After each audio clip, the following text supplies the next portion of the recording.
Penggerak Pemberdayaan Wan Kesejahteraan Keluarga Banjarmasin memperingati Hari Kesatuan Gerak ke-49 di lobi Balai Kota Banjarmasin Jalan R.E. Marta Dinata, Banjarmasin Tengah, beisukan Rabu 17 November 2021.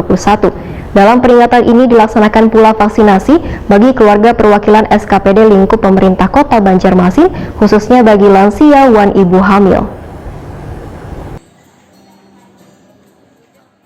Tim Penggerak Pemberdayaan Wan Kesejahteraan Keluarga Banjarmasin memperingati Hari Kesatuan Gerak ke-49 di lobi Balai Kota Banjarmasin Jalan R.E. Marta Dinata, Banjarmasin Tengah, beisukan Rabu 17 November 2021. Dalam peringatan ini dilaksanakan pula vaksinasi bagi keluarga perwakilan SKPD lingkup Pemko Banjarmasin, khususnya bagi lansia wan ibu hamil. Wakil Ketua TPP PKK Kalimantan Selatan, Fatul Janah Muhyiddin Wahri Takuni Prima TV menyatakan momentum Hari Kesatuan Gerak ini bisa mendorong warga terutama dalam keluarga untuk menjadi pelopor perubahan sebagaimana tema yang diangkat, yaitu keluarga pelopor perubahan menuju Indonesia maju. Fatul Janah Muhyiddin berharap target bervaksin bisa naik karena target lansia ini harus dikejar menuju herd immunity atau kekebalan kelompok. Alhamdulillah, puji kepada Allah Subhanahu wa Ta'ala, atas izinnya jualan kita dapat bersilaturahmi dalam Hari Kesatuan Gerak PKK yang ke-49 di Kota Banjarmasin. Alhamdulillah lancar.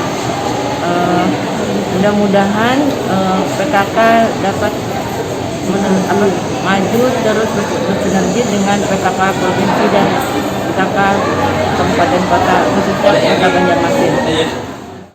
Sementara itu, Ketua TP PKK Banjarmasin Siti Wasilah memadahkan ada sebanyak 200 dosis vaksin yang dipersiapkan untuk ibu hamil wan lansia. Bantuan pun disalurkan bagi ibu hamil wan lansia yang sudah ikut berpartisipasi dalam memeriahkan peringatan Hari Kesatuan Gerak ke-49 ini.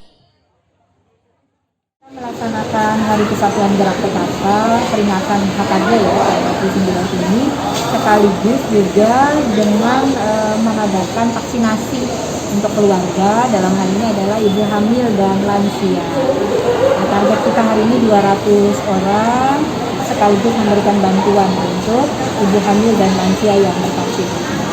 Dan apa yang bisa dikutip dalam momen ini, Bu? Oh ya, tentu saja kita berharap melalui momentum HKG ke-49 ini, kita bersama-sama bisa mendorong keluarga untuk menjadi pelopor perubahan tadi, sebagaimana yang diamanatkan dalam tema HKG ke-49 tahun 2020 untuk Indonesia.